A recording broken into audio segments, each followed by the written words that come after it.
Hello, welcome to another Gene Key Transit. Yeah, I made it.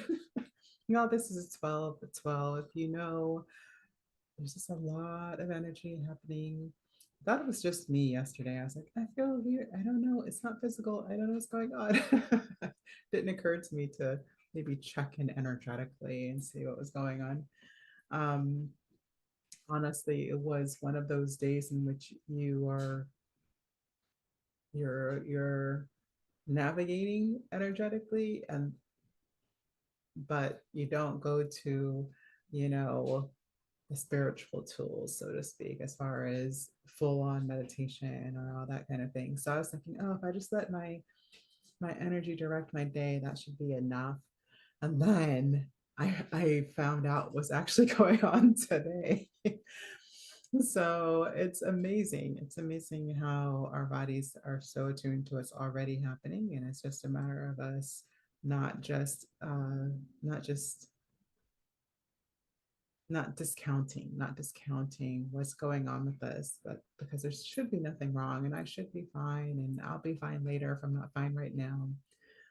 But each moment is different and special, and we want to value each one. So the gene key for this new moon in Sagittarius is 26. In the gate 26 of the quantum human design, it is integrity. And Karen, I have a couple quotes from Karen this time around because what she says is so epic. And then there is the gift of artfulness.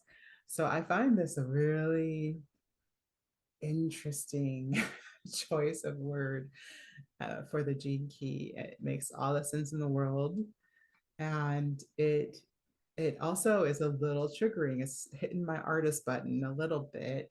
Not for any reason that it's wrong or anything like that, just that it makes me really confront myself as an artist, and valuing myself, and you'll understand more about why later.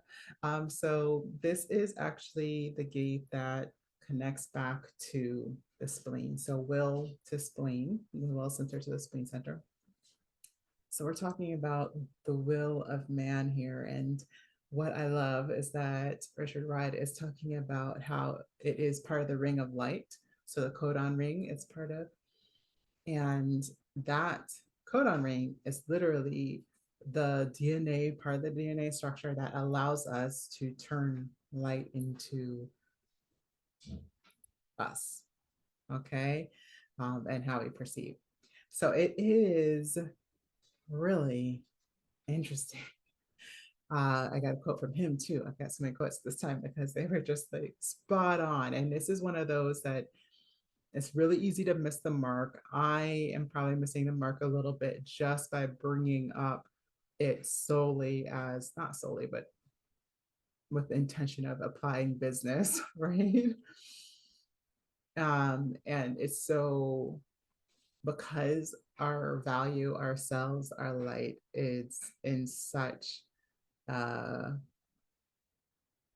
conflict of integrity, it can get easily distorted very quickly. So I was going to be like, this is why a lot of my open-hearted, beautiful beings and my wonderful artists that just do it for the love of all of those people need to do this certain thing. That was what I was about to say until I got a little bit more into um, Richard's information about it. And I was like, ooh, back off a little bit there, because we're just assuming that there's any one direction that is right.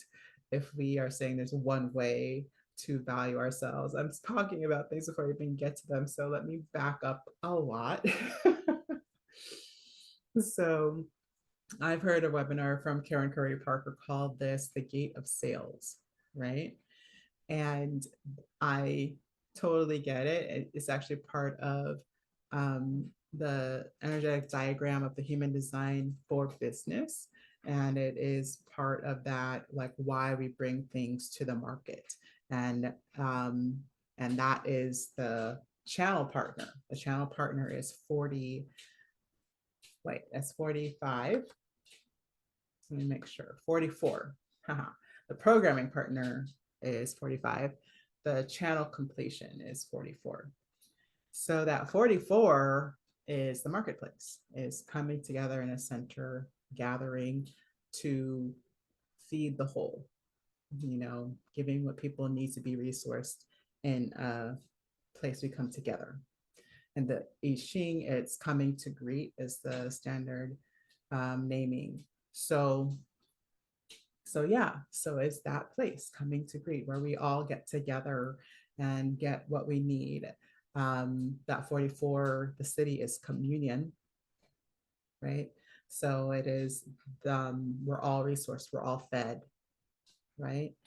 That is the beautiful part of that, the channel completion. And then in order for all of us to be fed, right, like what does that look like? We have to have an offering. We have to have people offering food and people receiving the resource. You have to have people offering what's needed and people receiving what's needed.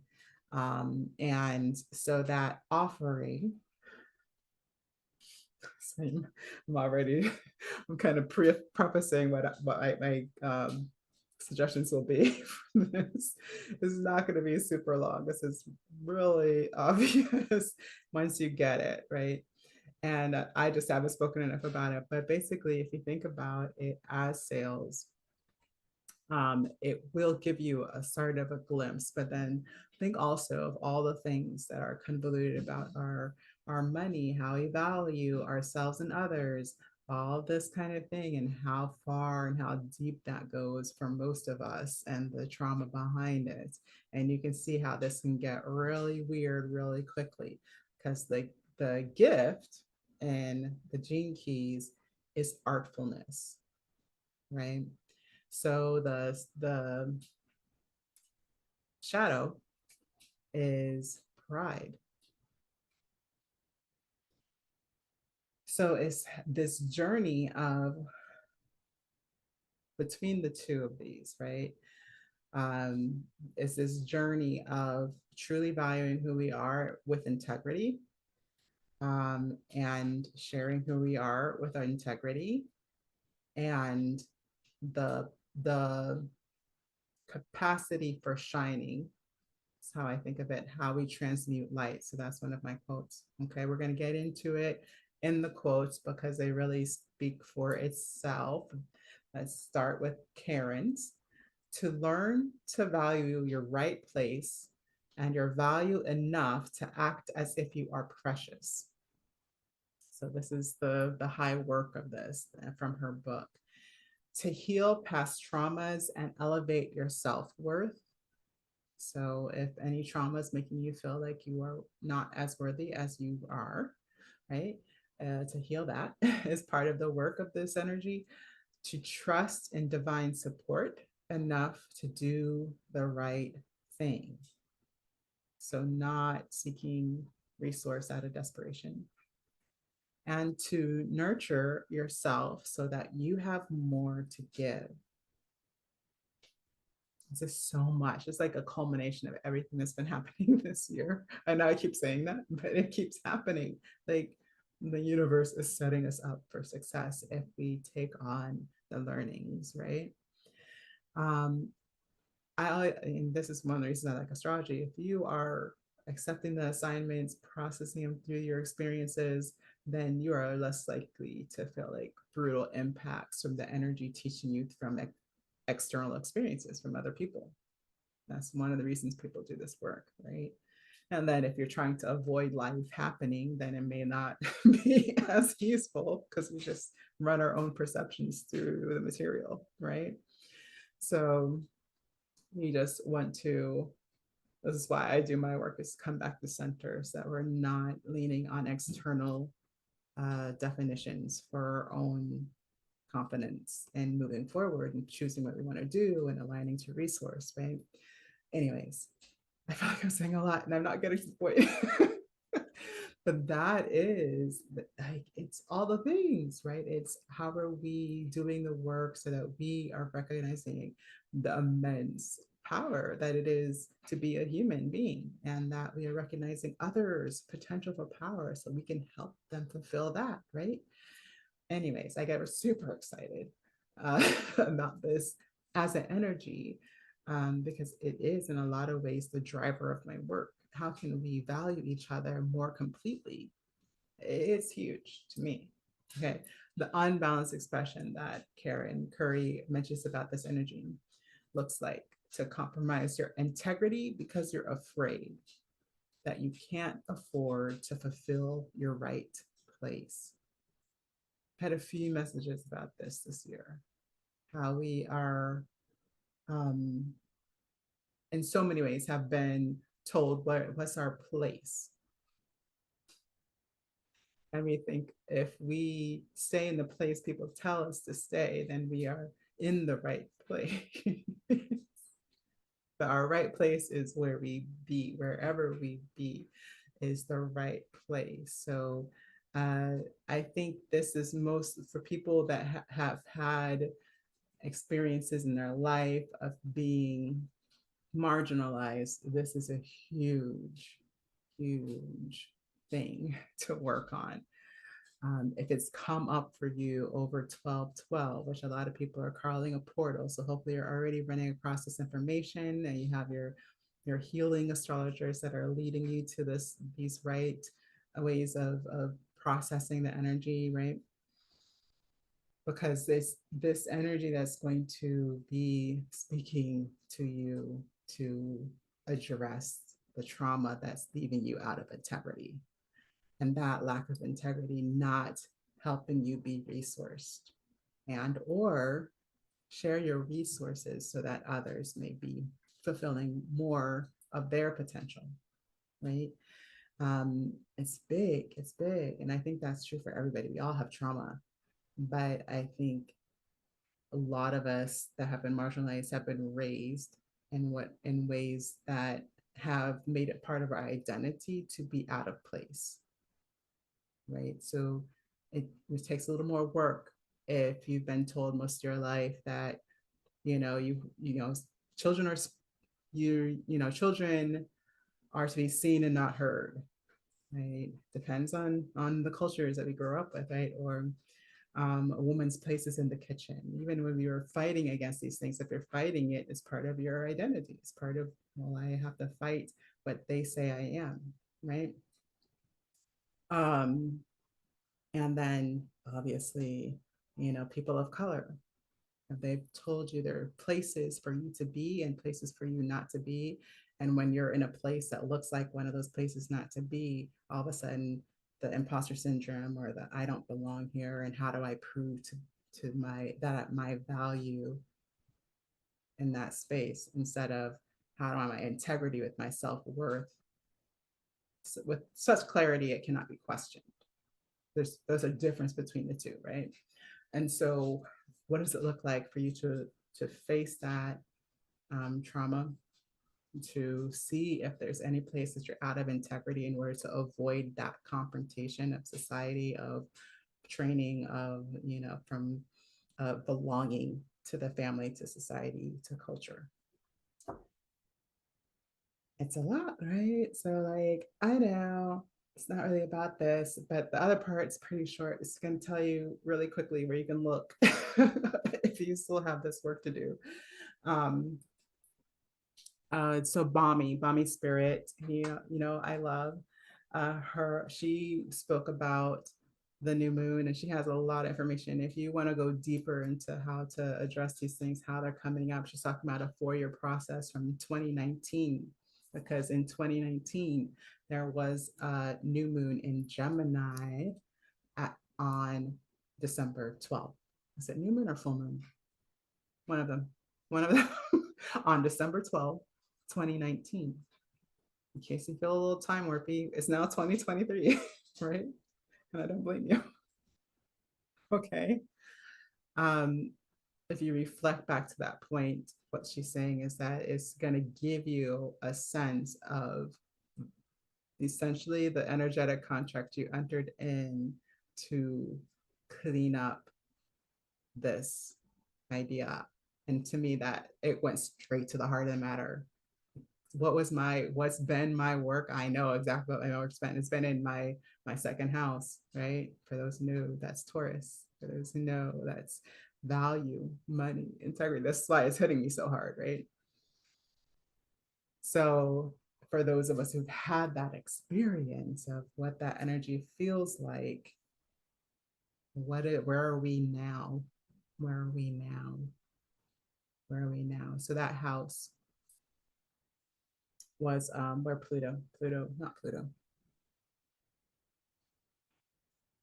I forget. I've forgotten. I think maybe we're Taurus. We're Taurus. I think it was one of the Earth signs where that is in your chart. So Taurus would be that for me. So that's why I'm like, I picked. Anyway, second house. So what was that for you? For my husband, it was the 10th house.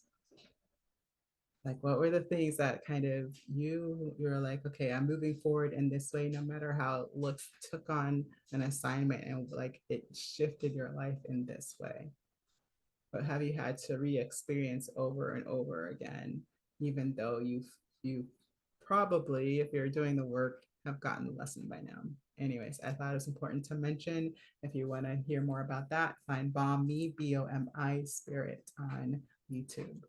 And then Richard Rudd, this is his quote. Yeah, coming out of just money value talk and going into will. The power of will is actually a magical power. It is quite literally your ability to harness the power of light and project it through your body as action, thought, and words. I wish I had time to even do the research. I literally just had this download about not even a week ago, probably a few days before the 12/11, which is when Bami talks about the spirit being the spirit, the energy of this starting to enter in, right?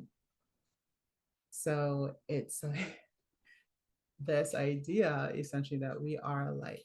And if our light is, if we are a clear, what they call it, vessel, right? If you're a clear vessel, and that light shines forth clearly, your money, your resources are automatic because of the clarity of your value and resourcefulness. Your understanding of resourcefulness, so that you are resourceful, right? So it's like big. It's a big deal. So what does that got to do with my content? When you feel like, what kind of content am I supposed to be doing these couple weeks? And I was going to be more like specific. You know how I get, but this is really the final answer. So you had to make an offer. You got to sell something. So not just make the offer, not just like, in other words, don't just put up a sticker and say I made an offer. Have a conversation and make an offer. Now, obviously, there's a right and wrong way to do this. Otherwise, you wouldn't have so much trauma around sales, right? So, what are we looking for? We're looking for that integrity that allows you to remember there's a good for the whole. There's a good for the community. There's even a place, a right place in the community that is ready for your offer, right? That is would feel gifted and resourced by your offer. There is at least one, I promise. Okay. And then how are you feeling? Are you in integrity of your offer? Is it a price that somebody told you is the right price based on the market, based on your country, based on all this stuff that has nothing to do with you and your integrity? Find it right for you, and then maybe think about outside metrics and see if it will, there's always that where do people are when they find the offer to? Where are people when they hear your offer? So that's not your job, but it may change the parameters, right? When I say your job, something I tell my students all the time. It's not your job to like track other people's pulses, but it is your job to be present to now and what is up for now. So it's a good time to talk about what you really love, which is what the 26 really is. It's the what brings light in to you and through you, what you love. And then talking and not be just being able to talk about what you love without feeling out of integrity. Like I created this for people because I love people, I love community. So why is it hard to talk about? Right? It's called an offer because it is an offering. People don't have to accept an offering. You can, it's just an offering. You don't have to take it. I'm not making you, but out of love, I'm offering it. That's okay because somebody wants that in the form that it is in. Now, like pricing and all that, it gets pretty deep. It's something I talk about with when I do like sales webinars with my husband, and maybe we'll do another one, come up, do it live maybe. If y'all are interested in that, just comment below and we'll make it happen. But that's it. If you can't get to your offer, if you don't know what's in integrity for you, then you have to go back to the drawing board of all these things. How are you loving and being a service to community? How are you in integrity with your value and what you're worth? What is the trauma behind your value and what you are worth? And why, and is it taking you out of integrity, out of fear of not being in the right place? So whatever comes up around that, clearing, energy work, all the stuff that you've been working so hard on, rewriting the story, whatever that looks like for you. Okay. And yeah, if you haven't done yet, start. It's the time for review, coming up on the time of rest and renewal. So if this is part of that review and renewal, let it be so that you can feel clearer in 2024 instead of feeling bad that you're still working on it, right? Okay. Love to all. I'll see you next time. Thank you so much for coming by. I appreciate you being here. And if I don't see you in chat on YouTube, then I'd love to see you at one of my events. Check my links in the comments.